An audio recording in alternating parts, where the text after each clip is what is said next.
coaching, consulting, mentorship, and services. I'm a believer that you have to try all of them in the course of solving the problem to know where your innate aptitudes and preferences lie. People just are not committed enough to go get the result that they could get. People think entrepreneurship is like taking risk, but it's actually about mitigating risk. This is working.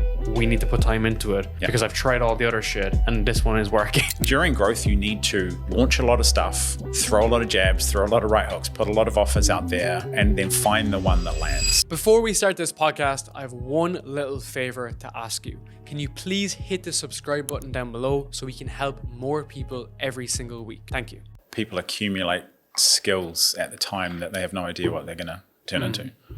And we've all done those pieces where I just did a training recently for clients and like showed the kind of S-curves.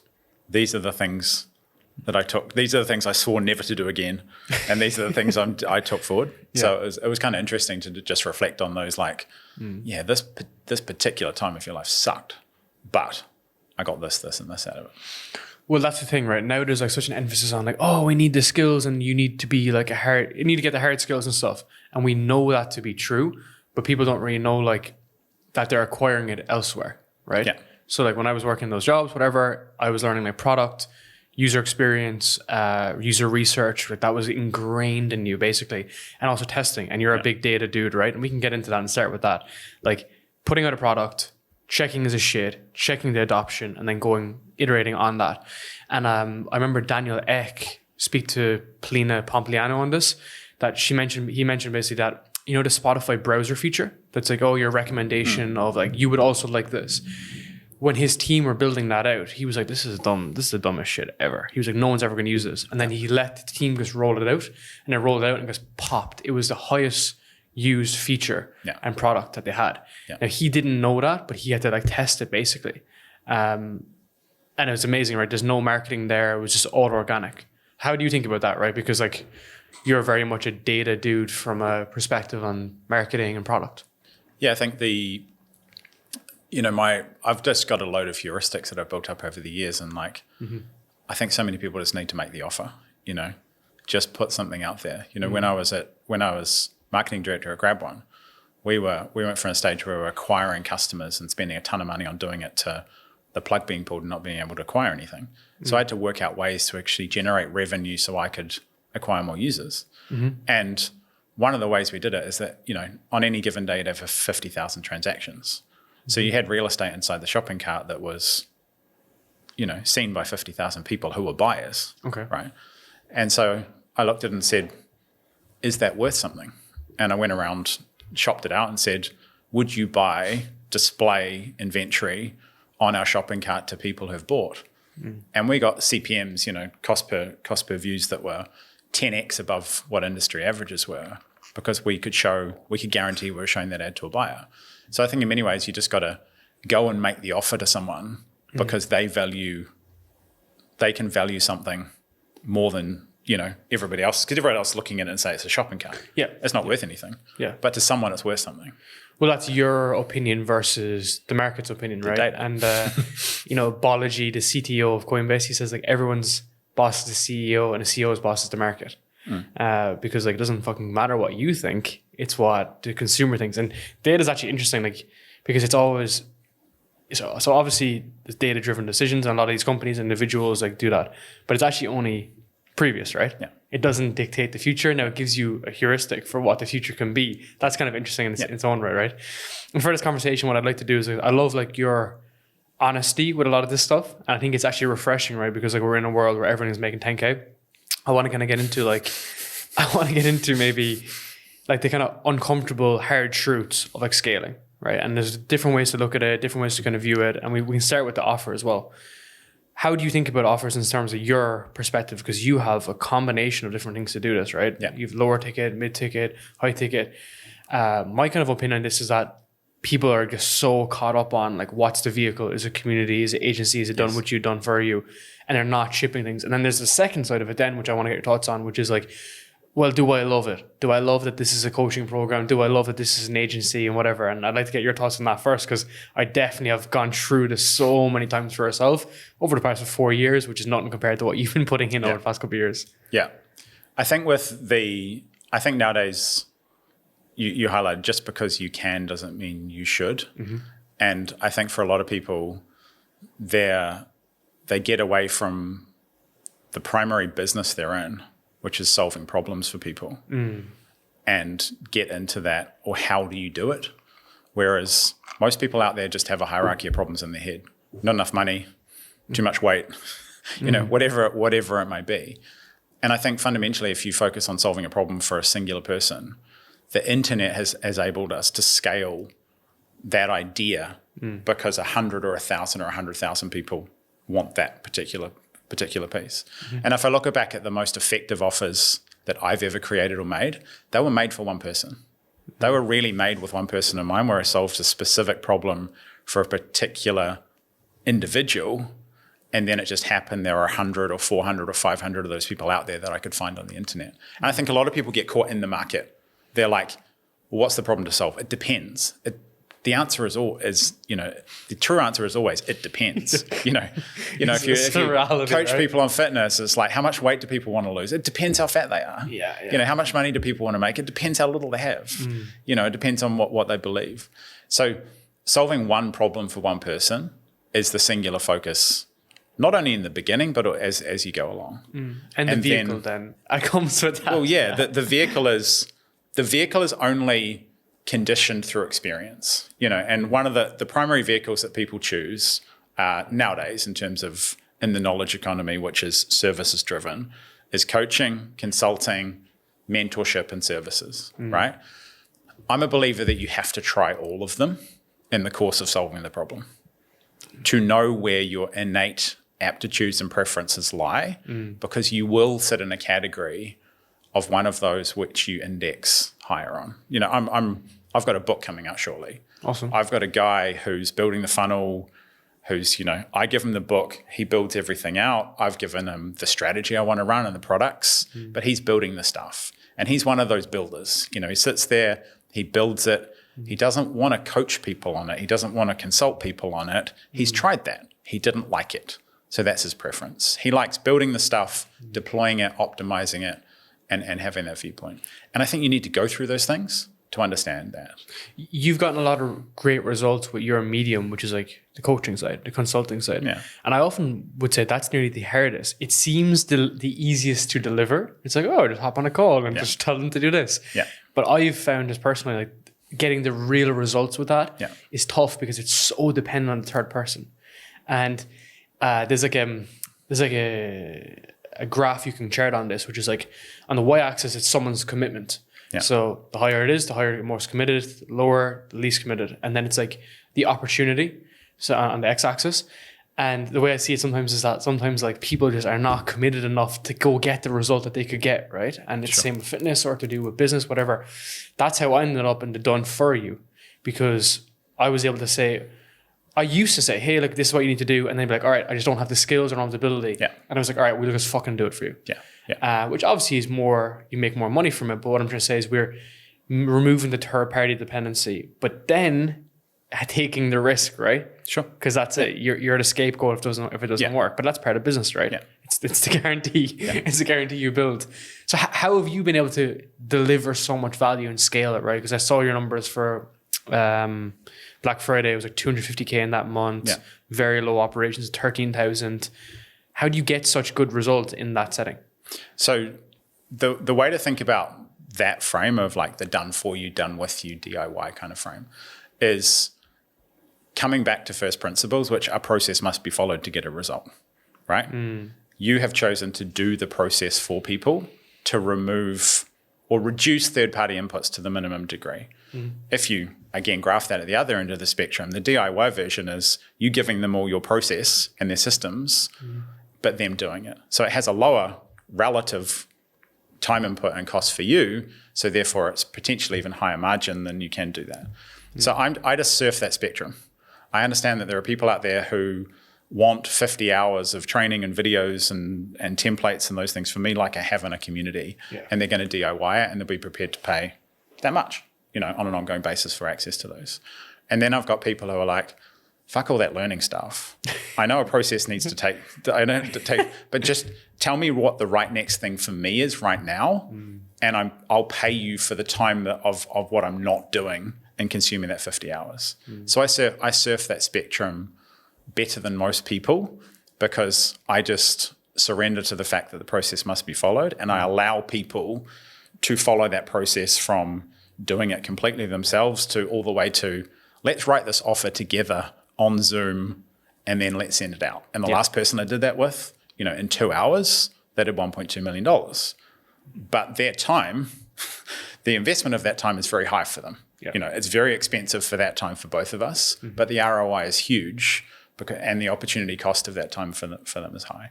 So I just see everything as a process and just make it very easy for people to follow that process, relative to where they are. How do you create those additional offers? Because, I heard you mention... You make them. To that note, you were saying you could have like 6 ones that don't work, right? Yeah. You could have like 6 offers that don't work.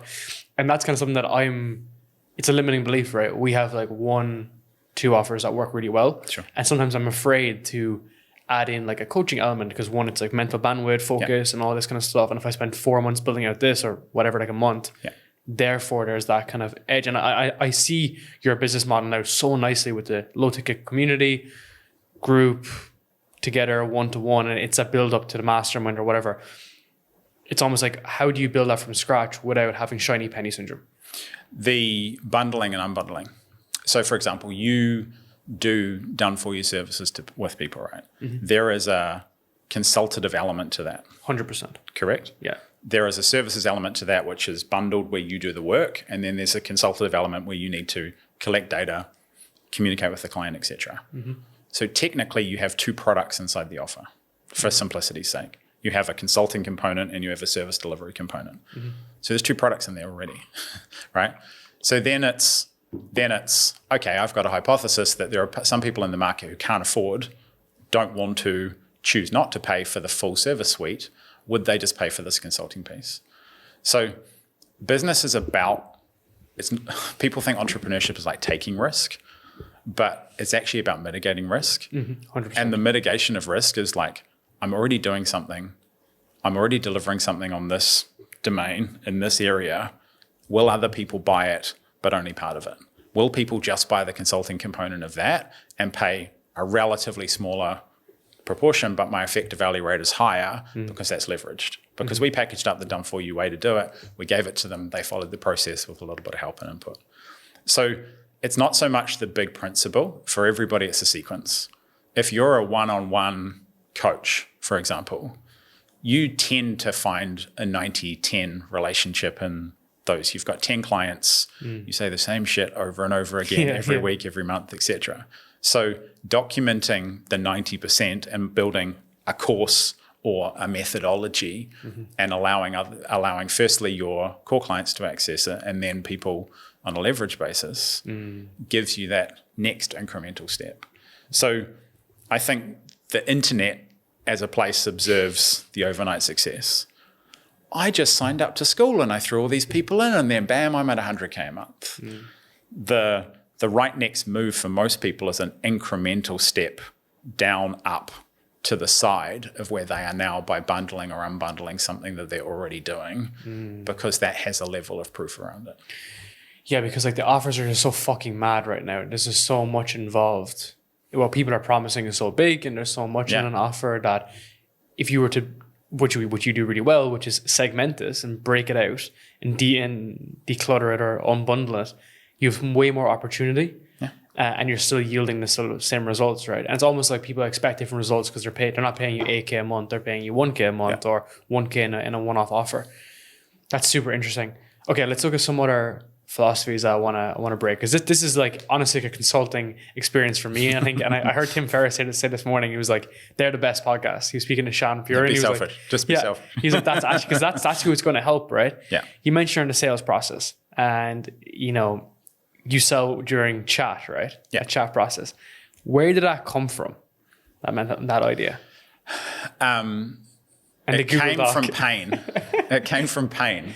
Yeah. So I came up through marketing director, traditional consulting, going to an office, big invoices, getting paid daily, suits and all that kind of stuff. Mm-hmm. Packaged up through the encouragement of a young young man called Sam Ovens. We'll come back to him. Some of my ideas and the things that I'd learned in the e-commerce space, running $100 million company and the marketing for a $100 million company. And then I sold access to that by the early days of Facebook ads. It cost 10 cents a click. You get a phone call for $50 and I could sell a $2,500 to $5,000 thing on the telephone. Sick. So I did it 1,500 times.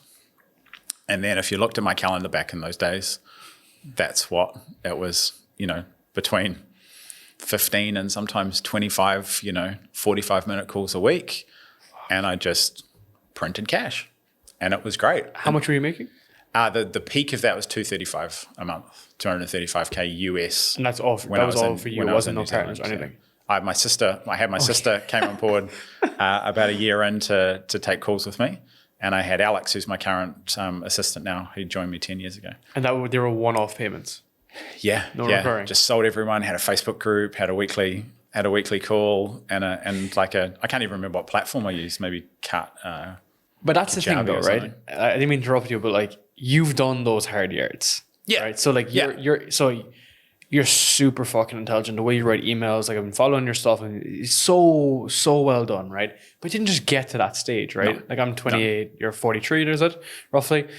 Like there just needs to almost be that to go through it to say like, oh, like here's how we'd make a better process, right? Yeah. The fact that you've done 1,500 calls and that was like a year or something in total? 1,500 in total? No, 1,500 in total. Okay. When I look back, there was two different offers, two different programs, two different markets as well.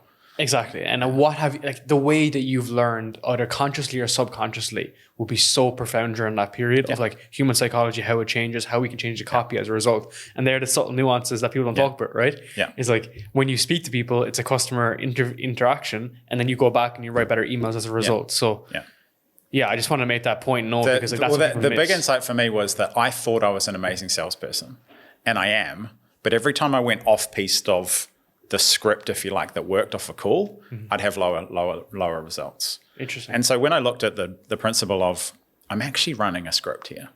If I say that these things in this order with this tonality, this person's probably going to buy, right? And when you actually look at that as a script, it's written down. And so the first instance was me going, I'm actually just following a script and repeating it anyway. So why the hell do I need to do this 5 times a day? And then I met a dude called Travis Sago. And Travis was like, had all this language that was really dense to, tapping and T1s and T2s and these. And it worked out the thing that I was coming to the conclusion of is that you didn't need all this talking to people stuff. And because you were following a script anyway. And Travis had, developed a way to sell it, without a sales call. And so he taught me the principles behind that. And then in the way I do, I just innovated on it and added my own twist to that. But the basis of that was, we're all standing on the shoulders of giants. Travis had worked out that, we were following a script. And if we replicated the back and forth and the rapport building and the pre-selling and if these things were present, then someone was going to buy something. Is that limited to the cost of the offer? The price of the offer? The assumption that it is, but in my experience, it hasn't. I've sold things at $100,000 on a Google Doc, right?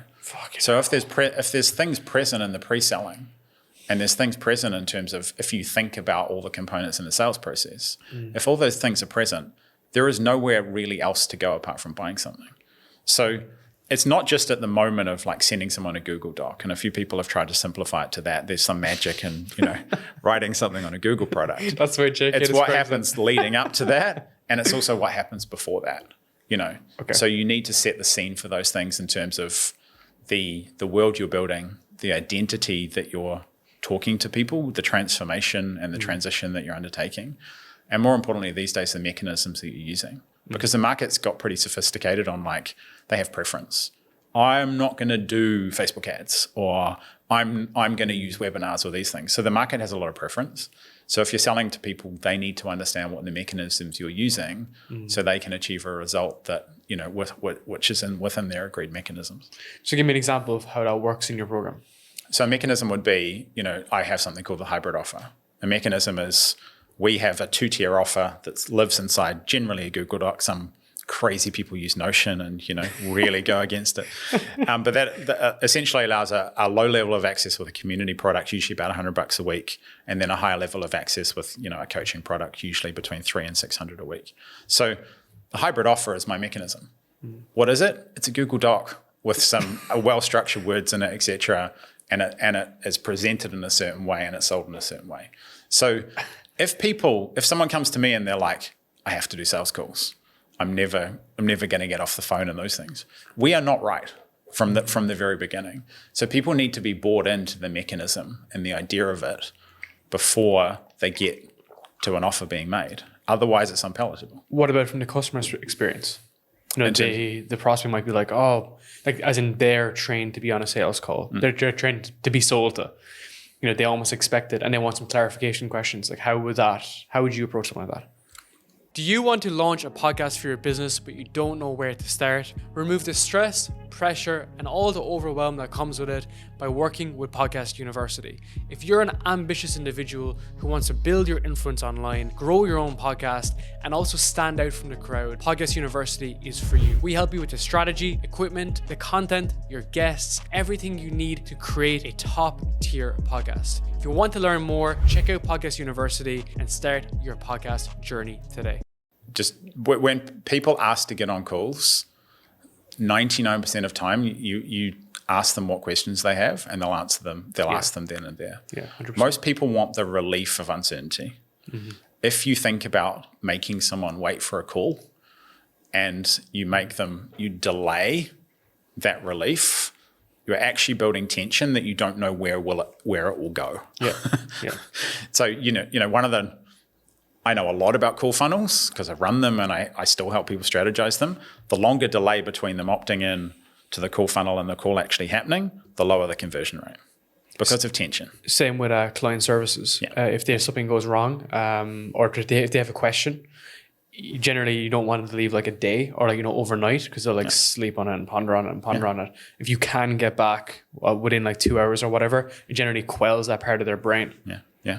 So delaying the tension, and letting them have an outlet to that to get clarity on it keeps people in motion. Yeah. And you'll hear me and quite a few of my clients talk about that a lot because I basically drill it into them all the time about keeping people in motion because once a prospect or a lead is in motion, they tend to stay there. They tend to start because the pain problem solution cascade starts to set in, and then when results kick in, then the flywheel keeps going. Can you explain that more? So you're saying that they'll keep on moving when there's an issue or they won't? Yeah, because solutions create another problem. Yeah, problem, solution, continuum. Yeah. The person you mentioned before put a message into our client community, what the heck do I do with all this free time recently, right? That's the fundamental change in his business model, an increase in profits and a complete change in his team structure and those things has created the spare time. That's actually a problem. It doesn't look like one. Yeah. It's probably they describe them as luxury problems, I think. But it's actually real because the void that people can sit in with lots of time and money is actually quite dangerous and potentially destructive. To the business. So to the individual. Yeah.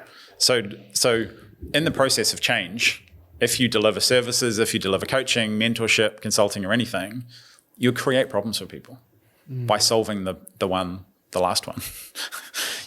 Abundance of anything or extreme scarcity of anything is a problem. And when you start helping people solve that, you create the next one. A lot of people are, I want more leads. Then they have all these leads and then they've got a lead conversion problem because they can't get to all of them, right? And then they've got a sales conversion problem because they're poorly qualifying the leads and then et cetera, et cetera. So the cascade of problems when you agree to help someone on whatever domain, however you agree to them, it needs to be kind of continued to the point where it makes sense for both of you.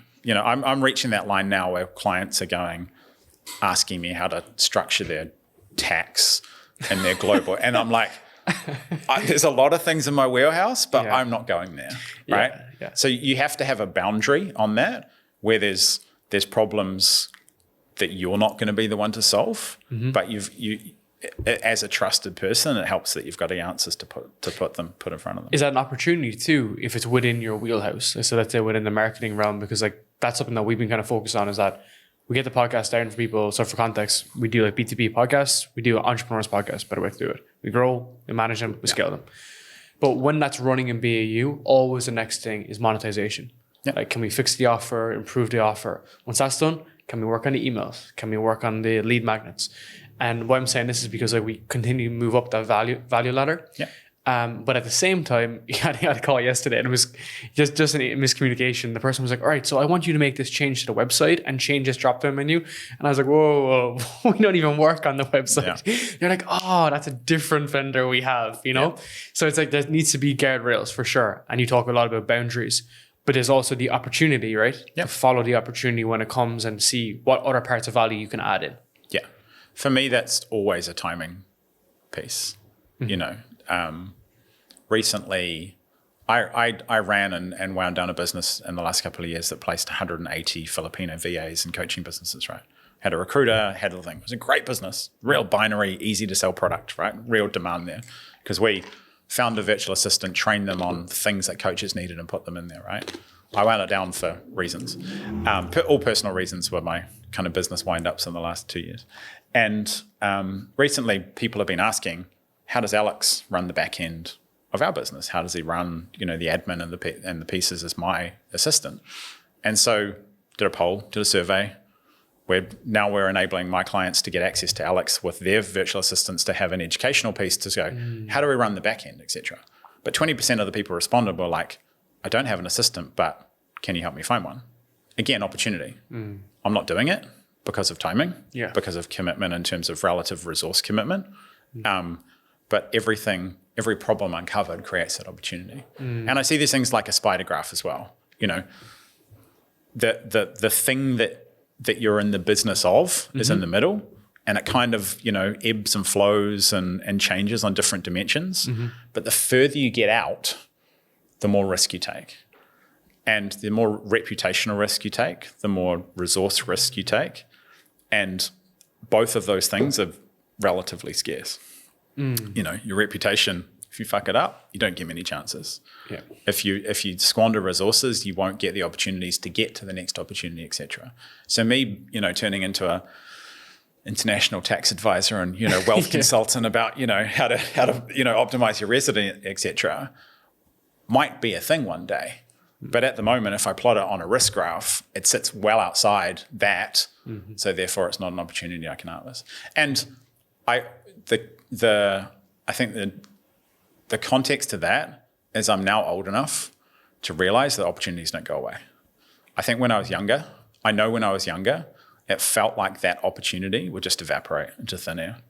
Like, if I don't do this now, it's all going to disappear. My experience is not that.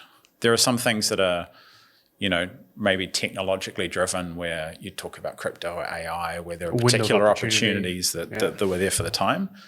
99% of opportunities that people come across aren't that, and they're going to be there in a year. They're going to be there in 2. They're probably going to even be there in 5. And so that pressure to take the immediate opportunity, I think, is a scarcity mindset for most people, because if I don't do it, this will go away. And if it goes away, then I'll make less money. And if I make less money, I'll be broke behind a dumpster, and the cascade of catastrophes that's in their head. It's like an internal thing though, right? Because it's like, you know, a lot of entrepreneurs, a lot of the best entrepreneurs kind of grow up with nothing, right? And they have that like back against the wall thing. They're like, I need this to work. And if you're like, I mean, like me, you've tried like 5 different things over the past 6 years and nothing worked until you found one thing that worked. And it's like, we have to double down on this because this is the window of opportunity. It may not be $100 million business, but it's something that's working right now. And that's kind of what I had felt over the last couple of years for sure. Is like, this is working. We need to put time into it because I've tried all the other shit and this one is working, right? Yeah. So there's like, again, it's somewhere in the fucking middle, right? It's like, you do need to capitalize on that, but the smaller opportunities are not. So let me give an example of that in the context of our business.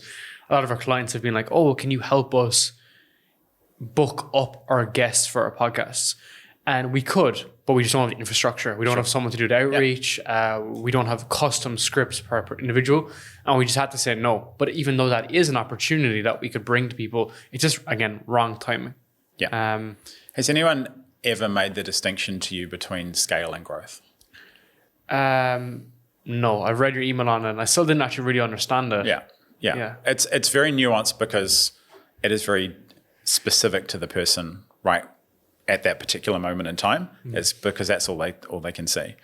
But growth is the metaphor is like throwing spear to get the wall and then seeing what sticks. During growth, you need to launch a lot of stuff, throw a lot of jabs, throw a lot of right hooks, put a lot of offers out there, double, and then find the one that lands, right? One that's scalable, profitable, repeatable. There's a strong market demand that you can, acquire at a reasonable cost, and you can make a margin on it that gets you in business, profit and the things that drive business. Then once you've found that, you scale it, which is if I put these inputs in, if you've got a coaching program, or if you've got a service, right? I can pay this much money to acquire a client through this advertising medium or this referral partner. That is profitable after 30 days, and I can do that indefinitely until we run out of resources at this point here, because we can only do 50 clients. So you scale from client 1 to client 50 by doing that equation over and over again. I'm paying $500 to get a client, and he's making me $1,000. When you reach that ceiling, you need to grow again, which is interesting. We have reached a capacity of our current scaling piece, usually operationally on a delivery side, if it's more services heavy, where we can't service the current clients to a high standard quality, so we need to hire people, grow something. In the process, you may have built up opportunity to consult to people who you don't want to do done for you service, etc., and you might add that as well into the new piece. Then you grow that until you're like, okay, now we've got capacity for 150 clients. We're just going to scale into that. Interesting. The art of big growth is spending a little time in growth as possible and the maximum amount of time in scale, where you're going, I'm putting $1 in and I'm getting $5 out. I'm putting $1 in.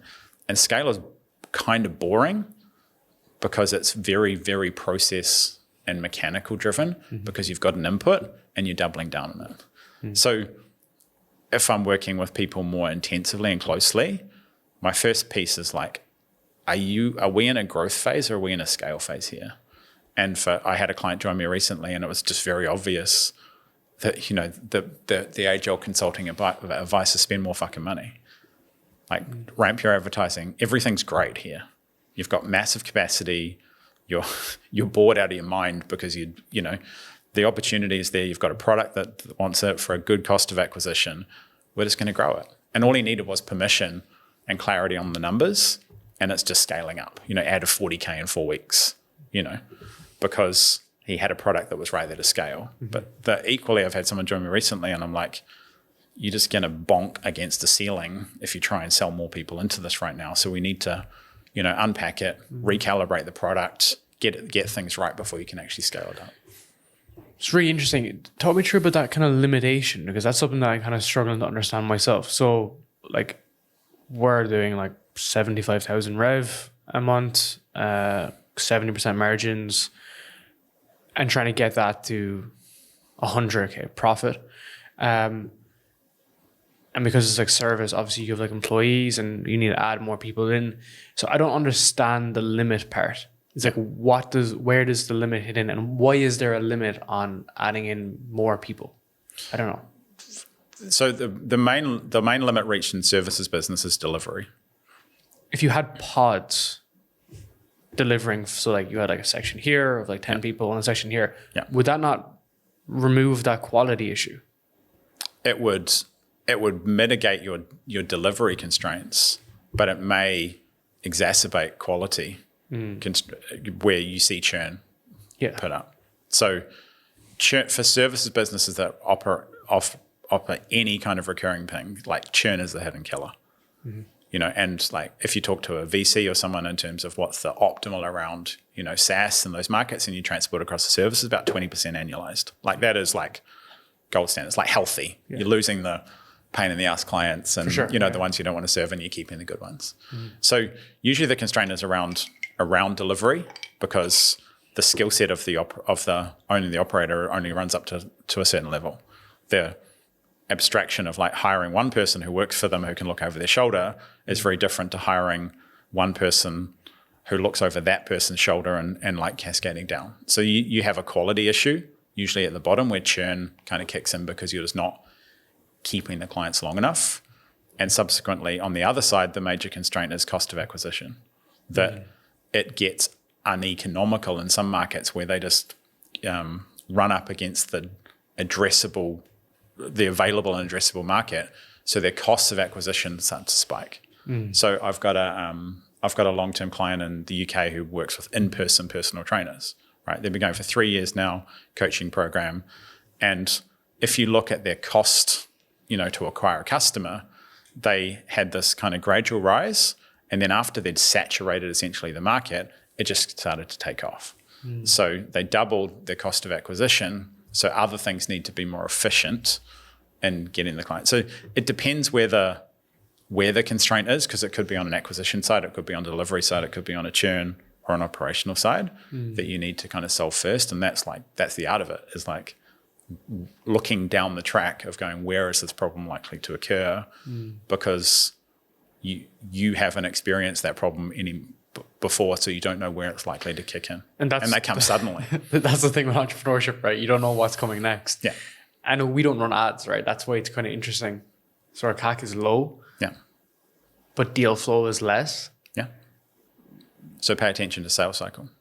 Yeah. So in an organic environment, you start to stretch out in sales cycle. So that's more costly. Yeah. 100%. Because the other metric is not just monetary cost, it's time cost. 100%. So if your sales cycle starts to stretch out, and you see this in B2B or enterprise as well, 100%. long sales cycle is horrendously expensive. Yeah.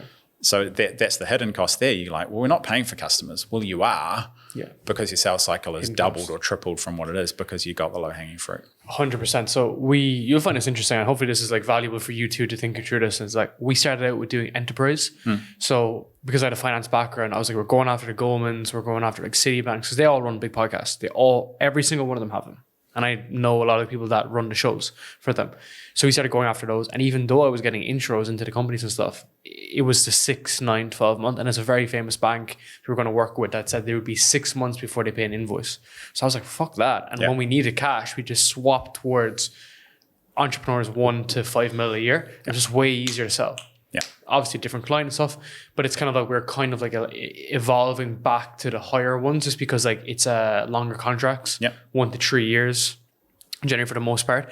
But it's a different beast, right? Completely. It's just a different beast. It's a different way to view it completely. Okay, so let's have a look at the audience side. So you have a small audience. Hard truth I want to get is like, do you need a big audience to make money online? You need a responsive one, but you don't need a big one.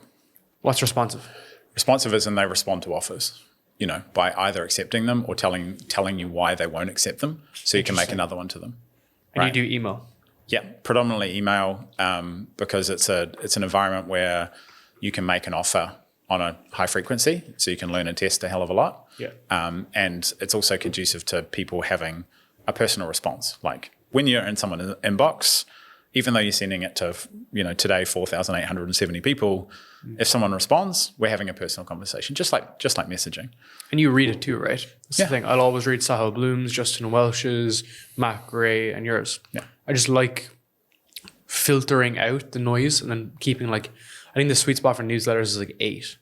I heard Matt Barry, founder of ConvertKit, said that basically most people are subscribed to 8 and they open. Yeah. Interesting. I've had people on my list for almost a decade in some cases, and I've got people on my list for a decade who haven't bought anything too. Why do you think that is? I don't care. Why do you think they don't buy though? I haven't made an offer that was attractive to them at the time, so it's on me. But I think that in today's world as well, that goodwill is something you can scale. I mean, Mr. Hormozi talks about this quite a lot. It's something you can scale faster as well. I've got people in my world who don't give me a lot of money, but they give me a lot of goodwill in terms of sending people my way and referring because they understand what I do. Okay. They just also have decided it's not for them, and I always respect that. Mm-hmm. So I think if we look at audiences, you just look at the average kind of YouTube or Instagram influencer to say that a big audience isn't necessarily valuable. Mm-hmm. There are people on Instagram with 1 million people, and are making close to nothing from those people because they haven't got a either a monetization strategy that works or an audience that they've engaged with to actually, get them to buy something. The creator world, and the influencer world can learn a lot from the coaching world that has got very good at monetizing very small audiences very efficiently. There's plenty of coaches with 2,000 people in their audience and make $1 million a year who could teach quite a lot to someone with 2 million people in their audience who make $2,000 a year. Yeah. So for me, it's, I came through the daily deals world, for quite a few years. And I got sold on the fact that if you made frequent offers to people, then you understood the intent behind it. If someone buys something about offers from me, I have a signal of intent from them that they want to improve an offer, create a new one, make something. If they buy the social code or one of my, insights around writing and creating, they probably want to make more content, etc. And then it's just a straight question of like, do you want some help with that? Which is, these days, if you've got a craft and a mechanism and things, it's the ultimate question. If you're a coach, consultant, service provider or mentor, do you want some help with that as a magic question after someone's demonstrated intent? And of course, like when you have an offer that can help people, you're actually doing a disservice by not offering it, right? If someone's in the DMs and they're asking you about nutrition, if you're a health coach, it's like, hey, dude, I also have this program and this live coaching program. Now, JK, as we mentioned several times, his kind of approach on this is like, you don't want to be giving too much value with your content. I think that's very interesting to get into too, right? Is I want to get your take on this. So I've tried both, proper like Russell Brunson expert secrets approach. It's more like give the strategy and then you pay for implementation. And I've seen that really work really well with our stuff because it's so operationally heavy, sure. And I can see how if as a coach, if you were to give the tactics, people are like, oh, fuck, I'll figure out the next 20%. Or I got 80%, I'll take the next 20. How do you think about that? Because like with our clients, which are in different spaces, some of them are health coaches, some of them have SaaS companies. We're trying to get them to deliver a lot of content through their podcast, which is valuable and insightful and strategic. And then people will come and pay for the implementation. And it's been effective, right? But you can almost not split test both, right? Does that make sense? Yeah. Giving away everything versus not giving away everything and seeing the benefit. Yeah. How do you think about that? Again, it's both are valid. Like both work, and I could show you examples of both being true.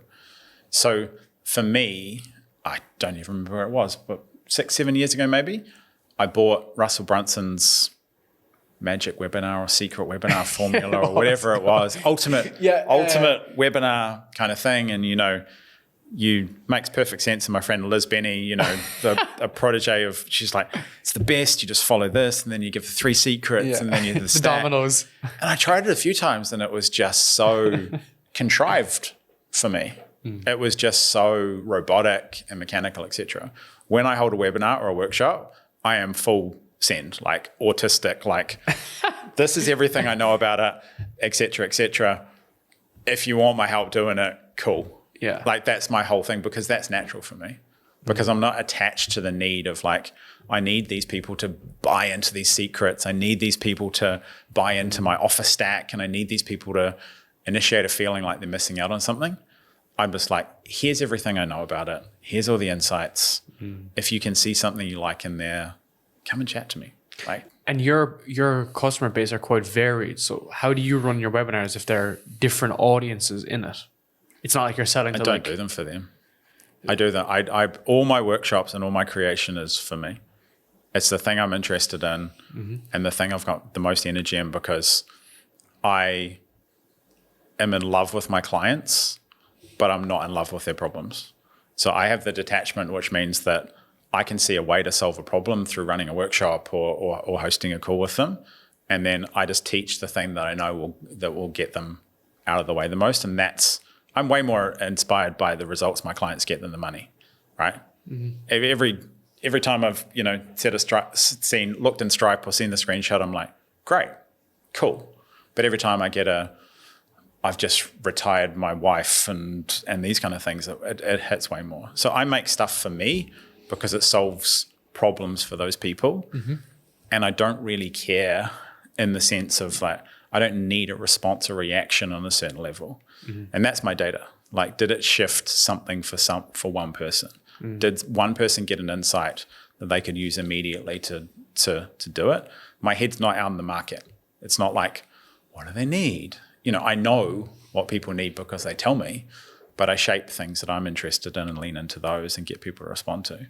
So that's how I've been able to have a very diverse customer base in terms of who they are and the type they are. There's some principles and some characteristics that are the same, but also how I'm able to have a community right now with people who are making their first dollar online and people who are doing 2 million a month. That's so interesting, right? Because that's the opposite guru advice you've been getting, right? That's like another limiting belief. And so Ben Settle, the email copywriter, talks about sociological businesses.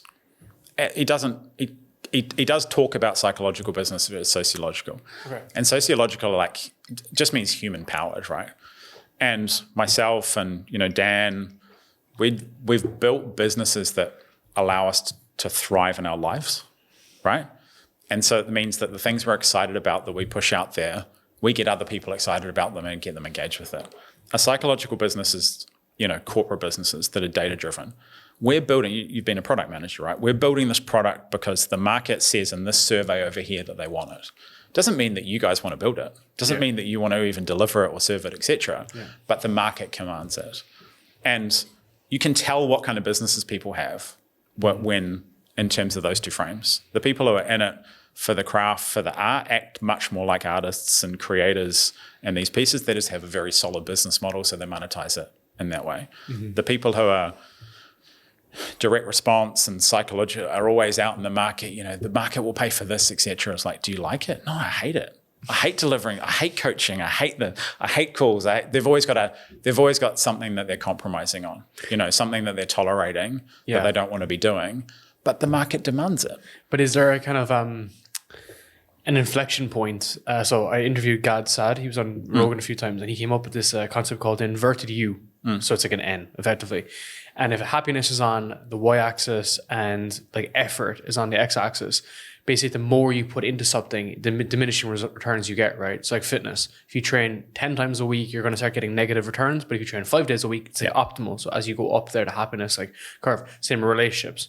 Together 24/7 versus a couple of hours a day. So I think about that sometimes in the context of business, and this could be cope, right? On my own side, limiting belief. It's like no matter what I do when I'm putting a lot of time into it, I'll start to not like some aspects of it. Not everything, but just some aspects of it.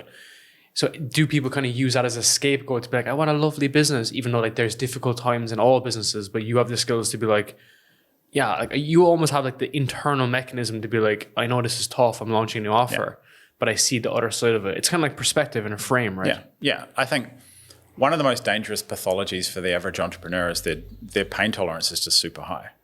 And so if you think about the education system, you're conditioned from a pretty young age that you're just going to do shit you don't want to do. Right? This is what you do. So by the time these people kind of break out of a corporate world or break out from that experience and say that's for me, they've got this conditioned, kind of pain dulling kind of well, business is hard because life is hard and work is hard. So they've got this pathology of like hard, etc. I guess I just don't believe it. Where I'm like, yeah, there are things that I had to send receipts to my bookkeeper and accountant this morning. Did I want to do that? Fuck no. It's terrible. Is it a 15-minute job that's going to kill me, or is it a natural consequence of just running a business? Of course it is. You have to do it. So in those moments, I'm like, I get to do this. I get to send receipts that for my tiny expenses and my gigantic relative to my gigantic revenue, and I just appreciate it. But I think for everybody, their pain tolerance depends on what they do. If some people can see a market opportunity and just can't not do it, and will go through that pain to the ends of the earth. I think some of the greatest entrepreneurs in the world do that. Musk and Jobs and those. It didn't matter how they felt about it, right? I'm more like prioritizing my feelings because I see those as a responsibility that I have to my children and my partner because I'm optimizing for myself. So I think it depends on the individual, their pain tolerance, and also their time of life. When you're young, you should grind. You should do a lot of reps. You should do as many reps as possible, and then you should stop and look and decide which reps you want to do more of and which one you do less of. So it's also a time of life and an attitude thing. That's making me think so much. There's so much going on there because it's just different, right? It's a different way to view everything. The way you're being able to kind of Like, so what were those big changes for you to be able to say, all right, I'm going to slow down and do it a different way and focus on what I enjoy and leaning to that versus just like, versus some scarcity? Like how do you have that change yourself? So the same answer that most people don't want to hear, which is a shock to the system. So 18 months ago, my wife and I separated, and I was in the middle of running a business, which was, I said it was, white labeling software platforms with coaches, etc., running a team and all these things. I was running a psychological business. I was running a business that the market demanded, but I didn't particularly enjoy running, that paid extremely well. Right? The market opportunity was there, but the tipping point for me was that I was no longer married. And at the time, I was sole caregiver to the children. So for 5 months, I was dad and, occasionally mum. Okay. And that meant as a partner to my business partners, I couldn't be there at any time of the day and any hour. I was like, my life and the kids had to take priority to do it. So my change was hitting the wall of reality of going, I can't run this business anymore and I have to prioritize something else. So the phoenix out of the ashes of that is going, I'm going to build my life first and then use the deep skills that I've got in business to build the ultimate structure for that. And that's why I work 2 days a week.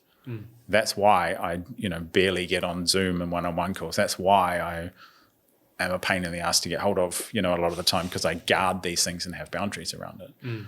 And my observation is that most people just hit that moment. I'm 43 and I'm in a time when some of my friends are having health issues. I know someone had a heart attack recently, suddenly going to the gym for the first time in his life, right? So the catalyst is often, unfortunately for people, when you hit reality, when you hit the skids of going, I can no longer do this anymore. And unfortunately for most cases, it's a blow up. I know people, I lived in London, just like you did. And I know people in that world who literally almost worked themselves to death before they made a change. 100%. And still 12 months later, they came back into the fold in the tech and the startup scene because they were addicted to the meaning and the things it gave them. So it doesn't mean that people are going to break out and, go and live on a boat in Colombia or something like that. But it's definitely, in my experience, most people have a moment where something happens where everything's peeled off and you have to look and see things differently. Otherwise, the outcomes are catastrophic or deadly. Are you an entrepreneur who wants to build your influence and authority online? You may have tried some of the hacks and tricks, but none of it has worked. And it makes sense. 90% of podcasts don't make it to episode 3. Of the 10% that are left, 90% of them don't make it to episode 20. That's where Voix comes in. Voix creates, manages, and grows your podcast for you on your behalf. If you've not been getting leads, not been growing consistently, you haven't found your tribe, and you don't know what to do, Voix is the answer. Don't just take our word for it. In the past couple of years, we've managed over 35 podcasts. We've also been able to generate over 55 million views with 500 episodes produced. And not only that, generating over $1 million for our clients in products, services, and sponsorships. So if you want to learn more about how you can build a great podcast and have it fully managed for you, schedule a call with me at Voix and we will help you achieve your podcast goals. And you're obviously playing with higher stakes, right? Because you have children, you have other responsibilities. I feel like when you're like young and dumb and you can kind of run up these businesses and stuff, there's almost like no risk, especially in your 20s, right? Like you have no risk. There's no real downside. Like you have that time to grind and try things. Yeah. But you made a really good point about how most people don't come through. Like I always think about people that I know that went on to become MDs and all this shit, right? Because like they've ultimate diamond fucking handcuffs at that point. So it's like if they try to unravel it, what would they unravel to? Because you can take all those skills that you've had through your 20s and 30s and repackage it. But a lot of these guys can't do other things. Yeah. Which is like the biggest, and that's why people are getting divorced. That's why a lot of people leave, break up, because there's a lot of knock-on effects. Yeah. And time is ultimate determinator, right? Yeah. With all this shit, I always analyze time. And that concept comes from Sam Ovens. He always talks about the impact of time, the habits you're doing, the activity you're doing, the events you're doing right now that will play impact 3 months, 6 months, 3 years, 6 months, 9 years, 12 months from now. Sam's a wonderful example because Sam only briefly got sucked into the modern frame of the entrepreneur, which is the modern frame of the entrepreneur is it's more important what it looks like than what it is. It's more important your reputation and what people think of you and your brand than what you're actually doing on the inside. And Sam had a moment where he, wore blazers in New York and these kind of things that kind of he convinced himself at the time that it was that. Subsequently he's kind of said, it wasn't really me. And, now he wears woolly jumpers and his hair's down to his ass and those things. But that is him. That is him. And I think for a lot of people, they've bought into the entrepreneurial optics of what do people see me as rather than how do I see myself? Yeah. And for me, I love the work that I do, and I'm a real business geek. I find it massively interesting, and the people, the dynamics, psychology, and all the things that are in that kind of melting pot of skills. But I try my best not to derive my identity from it. That there's two young people that who are growing there that don't give a shit really how much money they like the things that it enables, but they don't really give a shit how much money I make. Yeah. That I'm the model of what I'm putting in my mouth, or how I'm speaking, or how I look after myself, or those things much more than how many clients do I have and how many six figures do I have in my monthly stripe chart. So I think the optics of the entrepreneur have become a lot of people's priority because they think everybody's watching them and they need to be a certain thing. Yeah. And it gets to a certain time of life where like living on other people's basis is just catastrophic. Because if it's too far away from your core, you're living a shadow life. You're living a false one. How do you draw the distinction there? Because there needs to be. So we get influence from other people. We always get influence from other people, and it's good to have like good influences and good mentors. And if you're paying into your program or whoever's, right, or even like someone like Dan.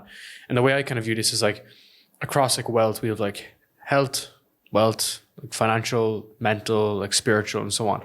And I almost have like mentors in all different verticals, whether they know it or not. So someone like Sahil Bloom would be someone like relationships. He's a fantastic like family and so on. Well, or freedom could be like Justin Welsh or someone similar to yourself. You have very similar thought process. And then someone like wealth, then I don't really know how to, everyone's a millionaire, right? It can be anyone. But then it's about like freedom and time freedom and stuff. So it's almost like having these like verticals to lean into, but then obviously but using it as like a way to say, okay, this was the path that was paved. Yeah. Without taking on like all of the identity and becoming a derivative of Sam Ovens back in the day with the blue suits. So like, where is that kind of line drawn? Because like, I think to some degree for young people, it's good to have those like blind mentors you put money into. And I've actually invested in a mentor recently who's all about like growth and scale. And he's grown a very big business and he's helped me a lot, but I'm taking the business aspect from him, not the lifestyle stuff. Sure. But there's a filtration process, which is you're fearful that it might come in other ways, or you don't know that it's coming in other ways. So how do you draw those distinctions? The same way that I watch my young daughter play and move through different experiences in life. She tries it on, right? She's got costumes and, princess dresses and those kind of things. She's trying it on for a period of time. And then the outfit that I bought her 3 months ago of, what was it? It was a Indonesian kind of, traditional kind of outfit. That's like, no, I don't want to be that anymore. And that's at the back of the cupboard. So you have to try them on to see how they fit before you can decide what the models, that you take. I had a client the other day and he deployed this process and he came back to me and he goes, I don't like this. And there's one particular piece of the strategy that we deployed and he's like, I don't like this. And I'm like, that's awesome. Because you didn't like it on preference because you tried it, right? He's like, clients responded to it and it kind of worked and I can see it, but I'm not going to do it. And I'm like, brilliant. Awesome. Because you did it through experience rather than going back and going, I don't like that. It's not going to work. Or, or most other reasons that people give. I think trying it on of modeling other people is how we learn and how we grow. And I don't think that's isolated to children. Yeah, I think we go through that our life, and then we have these moments where, you know, your heroes, you know, maybe lose their tarnish as well. You hear something, or you find something out about something that was, they're not the person you thought they were, or they're a fake, or whatever. And in today's world, that's very common. But we've also had that in our, you know, when you're young and you see your father and he's the, you know, the biggest, tallest kind of, you know, big man you see. And nowadays I look slightly down at my dad. He's only that much shorter than me, and I'm like, I used to think you were huge. And so I think, you know, it's trying those things on and going through those kind of processes. Yeah. And understanding that the movement through those things is more important than the snapshot you are. Yeah. So many people judge their current place, the snapshot of life like that. You're that. And that because humans want certainty so much, they're like, you're this. And you're like, I'm just this at the moment. Yeah. You know, and there's evolutions for me. There's changes. There's things that will change in the future that I can't even see, just like there is for you. So you try them on and you go through those things and say, well, I'm going to discard the things that didn't work for me based on this preference.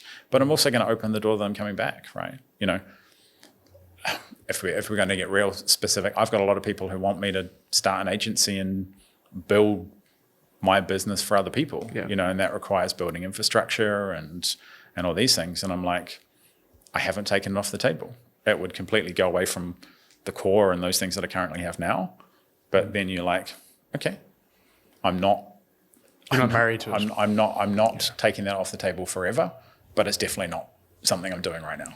And like that, it's really sobering thought, because, you know, the advice is like, stick with one thing, do it until it works, stay with it. You're that identity, you're known as that thing, and then you're not going to change. But like, the cycle of evolution is that we adjust, right? Yeah. It's part of the individual to change, just like it is that nature is changing.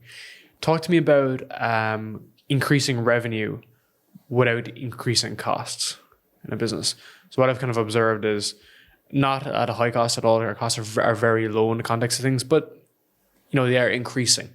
So how do you think about how do you kind of increase your revenue by stabilizing or maintaining costs? It's a difficult one, because that maintaining cost doesn't mean, like, growing costs isn't bad. Yeah. Maintaining margin would be a healthier viewpoint, right? Because costs mean that there is some level of delivery going on in a services business, unless they're frivolous or you've got poor management, etc. But there is not necessarily an imperative to lower costs, but there is an imperative to maintain margin up to a certain point. So you got to kind of choose the goal, right? Because higher costs aren't bad if revenue goes up and the margin is maintained, because, you know, subsequently out the other end it spits more profit. So first is the question, is that optimal? Because you can, again, have a pathology of like, we've got to keep costs, etc., and you can cut quality while trying to increase profit, and then you have the inverse effect. Or are you trying to maintain margin? Interesting. I've observed that our profits increased as time has gone on.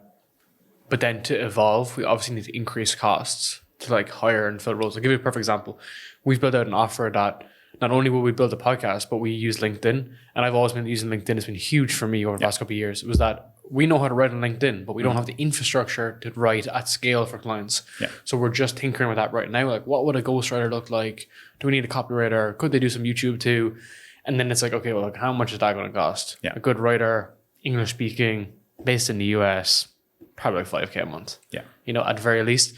So it's like, we could do it with what we have right now, but it's like, to increase quality, you know, this is just always a challenge in my brain. There's no answer.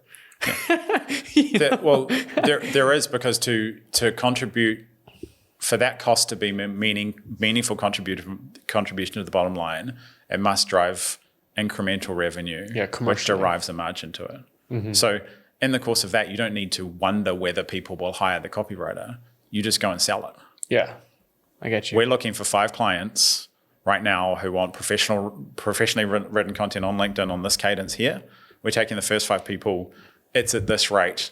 You'll be grandfathered in for life, and you just have margin on it, right? So you don't need to wonder, because ultimately it's pointless to hire the copywriter if there's no actual demand in the market as well. Because sometimes demand is like a mirage. People go, it will be nice if we could get this, but it doesn't mean they'll pay for it, right? Yeah. So that, it's overly simplistic, but for me, offers solve everything. Yeah. Going out in the market and going, okay, well, we need a minimum of 3 clients to cover the cost of this. Then we get a high caliber copywriter.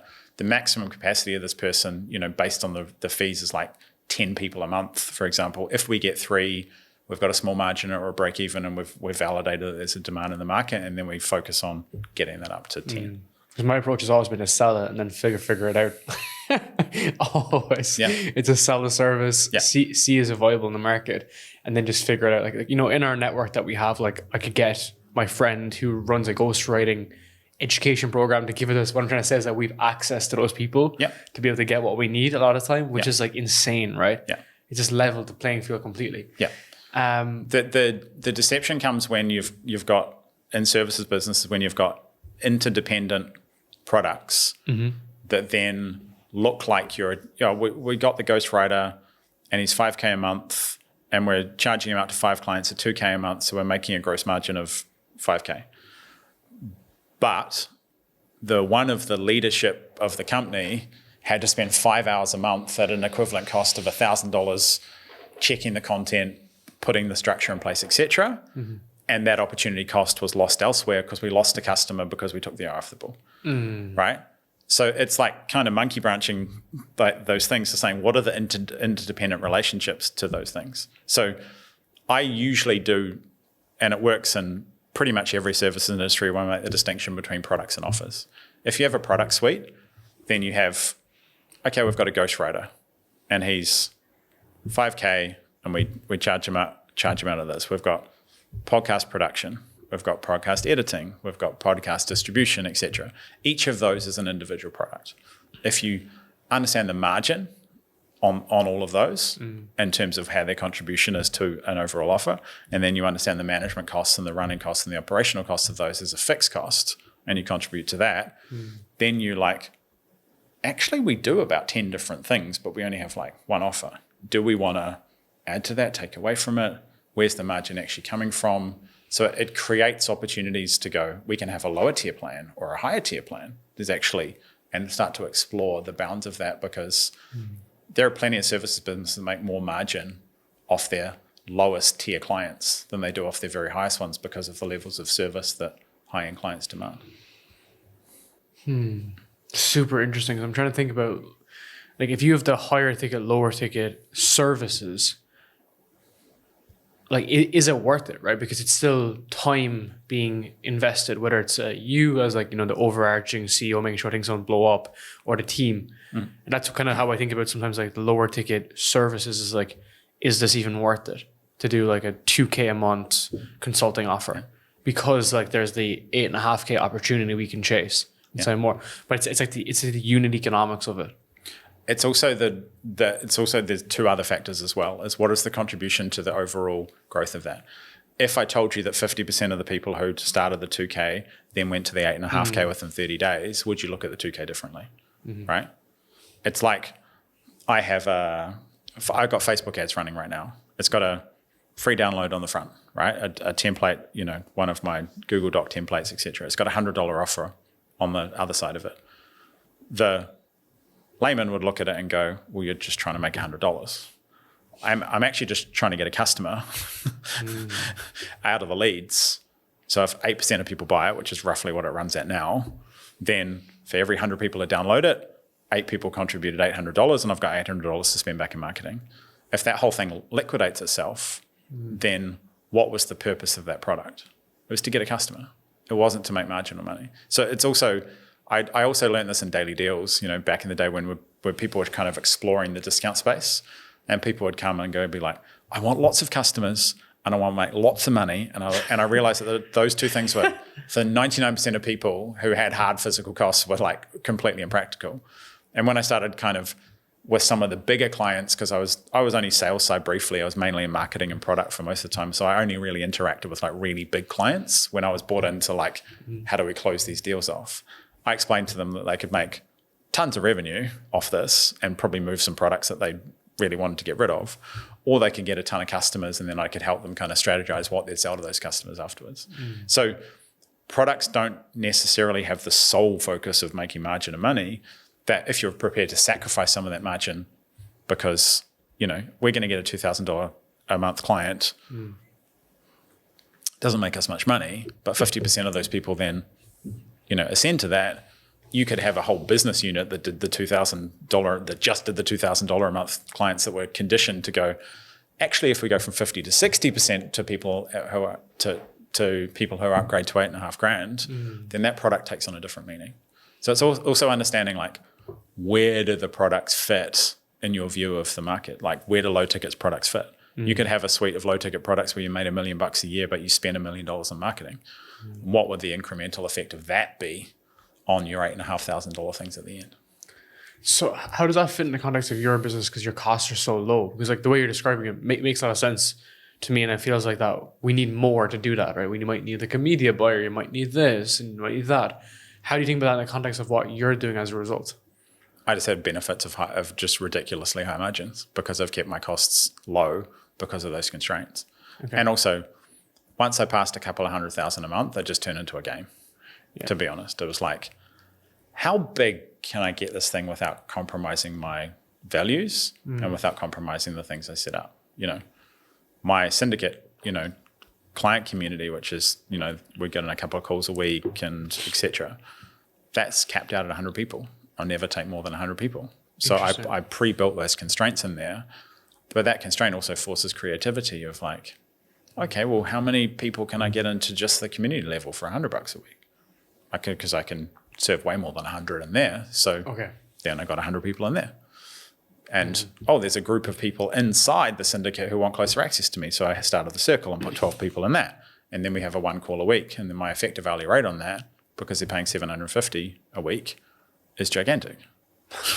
Right? So I get paid $10,000 to come up and talk to them as an effective hourly rate because people just wanted a higher level of access to me. Yeah. So it's just like, to me, after a certain piece is like, it's not the money. And I hate it when people say that. Yeah. When people who have money say it's not about the money, but it's not about the money, because you start to play, how far can I push this idea of a solo consultant that all the people in this world have direct access to me? Like if you're in my community and you ask a question and you're paying $100 a week, I'll answer it. I'll respond to it. If you're, on a call and, in the syndicate who get, weekly calls over and above the community, we'll jam on your business, and I'll whip the iPad out and we'll talk and I'll ask you questions for as long as it needs. Like people get direct access to me in that world. So I think about these things of like, how far can I go? I'm exploring AI at the moment. Can the speed to the question get even higher with people talking to a version of me because I have hundreds of hours material I can feed into a large language model? I've seen a lot of people do great jobs out of cohorts too. One of my friends did that. She made like 100K or like 400K basically from our cohort and instant responses. Yeah, because of that's what she built into it. It's just really interesting because like you're decreasing your amount of time that you're investing in the business, or you're stabilizing it because of your constraints. When you're building a community, you would think that it's blowing up and you're putting more effort into it. You need a community manager, you need all this shit. But it's almost like the systems that you've built for yourself are very tried and tested as a result to give you this freedom. You know, I feel like that if anyone else was to walk into your business, they would like be working 6 days a week, 7 days a week, just because like, they don't have the frame that you've been having. Yeah. So one of the things that happens with coaching and consulting specifically is your job changes from helping to diagnosing, right? So I've solved 99% of the problems that my clients are currently experiencing or about to experience already. And they're in a video or a template or some kind of training or a community thread or something where I've given some nuance or those things. So I've already produced the answer. So my job shifted quite some time ago to diagnosing the actual problem so I can then put the solution in front of them. And that's much higher leverage than solving the problem over and over again. Like you need to solve the problem over and over again until you've like, fuck me, I've asked this question 50 times. I'm going to make a video on it. Yeah, right? Sure. I hate running Facebook ads. I hate talking about them. I hate people, the questions about them, etc. So I said to my community, I'm going to run one Facebook ads workshop on this date, and I'm going to give you everything I know about running profitable Facebook ads and how I spent $1 million of my own money, and then I'm never talking about it again. And everyone went, sweet. Perfect. Right? Yeah. So I think as you highlight, there are phases to go through where you need to solve the problem first for yourself and then for someone else. Yeah. And the faster you can replicate an answer that works over and over again, the faster you get to the diagnosis piece and the higher leverage you have. Yeah. Because you've seen all the problems. Yeah. The way I've heard this before was like, if you do it once, you don't mind. If you do it twice, it's annoying. If you do it a third time, you want to automate it. Yeah. Right. And it's kind of walking through that process. Most people just don't even know how to do it, right? Just making the video, that's enough to automate it. Yeah. You know what I mean? As in you have a way, a process to deliver it. I think there's a more dangerous frame. Okay. And that kind of coming back to that entrepreneurial identity, a lot of people need to be seen as the source of all answers to their clients or to the market, to the world. So they place themselves front and center. They resist that because they fear being removed from the process rather than just setting the knowledge free. And one of the sovereign principles, it's in the book and I've written about it extensively, is like set the knowledge free. Get out of the fucking way. If you know how to solve the problem but you won't get out of the way and you're not setting that knowledge free, then that will cost you over time much more than that, small transaction that you think you're missing out on. Yeah. So a lot of people who form their identity of being the man or the woman with all the answers get tragically stuck in the person who has to have all the answers. And they don't say, hey, I'm going to package this up and make it easy for you to consume and use on your time, or I don't know, right? And I'm very comfortable with both of those. And that means that I'm able to get myself out of the way much more effectively than some other people. Talk me about Sovereign. Talk me about that. Yeah, about 7 years ago, I write a lot. I write more to myself than I write for other people, despite me writing for other people pretty much every day. That's how you become a good writer, So I was, going through the years of like living in London and going back to New Zealand, those things, I always like craved freedom. And I was looking for models of freedom. Like I heard these guys on this podcast, who were in Bali with 1 megabit internet and at the time living in Seminyak and, the Tim Ferriss kind of world and those things of like, I started to assemble what my idea of freedom was. Max, my son, was kind of 18 months at the time when we moved back to New Zealand. I was like, I want to live this life of kind of freedom. I want to be able to do anything with anyone, anywhere, anytime I want. 100%. Right? And then it was like, well, what encapsulates that? And I was like, well, I'm building my own world. I have to have my own beliefs, my own, I'm the ruler of this. I've got to lead this family. I've got to make the money. I've got to, direct where we're going.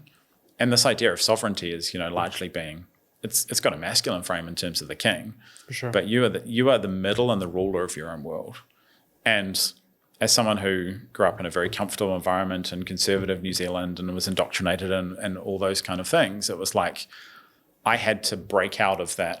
I think my mum to this day still is upset that I don't have an Audi and a white picket fence and a Labrador and live in central Auckland. My mum as well, to be honest. This entrepreneur living in Bali stuff is just too much to handle. They've got it over it. They're soon going to see it. There's still a pining of like the traditional life. Yeah. So I had to come up with a frame of my own. And to me, sovereignty is building your own world. Here on Earth. I'm spiritual, but I wouldn't say I'm religious, and those kind of ideas are very much like, I'm building my kingdom here. I'm the center of it, and I'm bringing people in, and people will come and go. I'm going to make the rules, and they're my values, they're my character, and these are the things that happen. And then as I started talking about that, people resonated with it because it wasn't me going out there and say, this is the way you need to live life. And because I was always allergic to that kind of guru judgment of like the binary of like gurus who try and manufacture carbon copies of themselves. Yeah. And I love the fact that people engage with the sovereign ideas and take what they want. I've got clients who come to Bali and despise it and hate it. And I've got people who are like, I got stopped at Malia. I was with my daughter the other weekend in Malia, the hotel down there. And a client came up to me, and then his wife comes up, and then their kids come up, and they're like, this is our recce trip to Bali, and we want to live the life like you, and tell us about the schools and the business is going well. And I'm like, they want to replicate large elements and ideas in my life. And that's beautiful because it's a conscious decision. I've got other people who are like, I want a little bit more time. I want to get off sales calls, like all the way down to a really tactical level. So sovereign for me was always a non-prescriptive set of principles and set of values and set of, world building, which enable people to build their own version of that. And I trust them to do that within the bounds of that, rather than saying you must be this thing and I need you to be that thing. Because I don't need them to be that thing. That's what marketing was meant to be. It was like create the enemy, throw fucking stones at the enemy, and then that's how they will get people into their universe, right? They believe that's how it's done. It's like entry-level marketing to some degree is like, this is how it should be, and you often see that over and over again. How do you think that's played out in like the West? Because I know you mentioned that you're happy here and everything. Like, what's your kind of views on that? Like, do you just focus on yourself now, get rid of all the bullshit, all of the noise? Yeah, I think I'm just trying to look for where the kind of risks come from. And for me, I think life's kind of moved to like protecting wealth and protecting family and protecting the things I value, rather than a desperate need to make it. The number go up, but it's very much that's a learned behavior. So it's switched for me to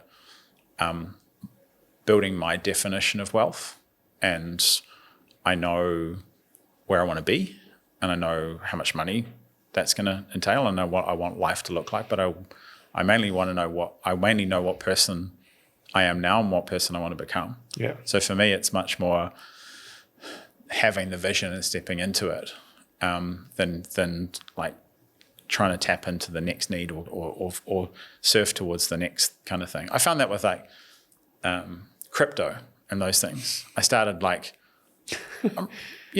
I pride myself as being relatively intelligent, and started leading into it, and going into these things and going, oh shit, this is a not trivial distraction that someone like me could get into, because the danger is that I'd lean into it and be really good at it. Yeah. Right. Genuinely. But it was like, at what cost? Yeah. And I was like, peeled back and I'm like, okay, just buy Bitcoin and just shut up. Yeah. So I'm like, okay, what's my version of that to conform with that? But I think over the past few years of like Bali as well, as like it was a place that gave a sense of freedom. And then the next kind of, it will be like a place that's a base that we can rotate around. We're going to travel 3 or 4 months of the year, most years for the next little while. And those things are like, okay, the place, that place and that environment then transforms into something else. It was the place where I kind of got out of the West and got out of under those things and crafted a new environment. And then the next iteration of it is that'll be a place I come back to, like New Zealand was for me, or like the UK was briefly. Yeah, it makes sense, because like people get caught in their ways, right? You get caught in London, caught in Ireland, caught in Bali. You see that quite often too, right? Yeah. But it's almost like slowing down, having that realization of what you really want. And like, I often find that too, no matter where you're traveling, so everyone's talking about where they're going next. But if you can just kind of be happy, not be happy, but understand where you are right now, look at the numbers, look at your scenario, you can kind of have that sense of, fulfillment, right? Yeah. And I've always found that to be the case. The more I've detached from like what people have been telling me that I want and figuring out what I want. Of course, there's still goals. Like there's a growth goals or revenue goals, all that kind of shit. But it's like you're almost playing your own game versus playing someone else's game. Fully. Yeah. I want to say a big thank you, man. I think you can't grow things that you dislike. And, one of the regular things I ask the people I'm in relationships with, and also clients and those people, is like, what are you tolerating right now? And many people want more, but they're tolerating a lot of stuff that they're merely tolerating and they're not enjoying, or they're compromising on those things. And a lot of people are like got this massive tension because they're trying to grow, but they're tolerating a lot of bullshit in their life, whether that be actions they're taking, behaviors they're doing, relationships they've got, or situations that they've committed to that no longer serve them. And if you do that audit on a regular basis of like, what are you tolerating? It's amazing if you clear those things out, what space you create to do things that you can actually grow. Because we're pretty preferential beings. We like to do things that we like to do. Yeah, for sure. And we'll do more of them, and the energy flows with them. Yeah. And so a lot of people tolerate stuff and then simultaneously wish for more. But if they remove the things they're merely tolerating, then it creates space for the things that they actually want to do, and the energy will flow into those, and their wishes can come true. Yeah, it's not going to be out of like a complete scarcity, basically, because like I think what's happening is like you're building the wrong business, Or you're building the wrong lifestyle. The business is just a component of it. Yeah. And then you want more, but you don't even know what more is, right? Yeah. That's like the problem, right? Yeah. I often see that with fitness too. Like people get in good shape and then want to get in better shape and better shape. It's just slippery slope. It goes back to the inverted U curve. You know, there is that point where you define enough, and I know you speak about enough quite a lot too. And so where is enough in this fucking curve? And it's always ongoing. Yeah. It's always ongoing. Yeah. But yeah, man, this has been great. Hopefully you enjoyed the session. Yeah. Great chat. There's a lot more to get into too, but I think this was really, really good. It's really sobering for me too. It's just very insightful and really helpful. I really appreciate this. It's been very unique. And yeah, it's going to be awesome to see how you're building for the next couple of years. Thank you, sir. Thanks for having me. I appreciate it, man.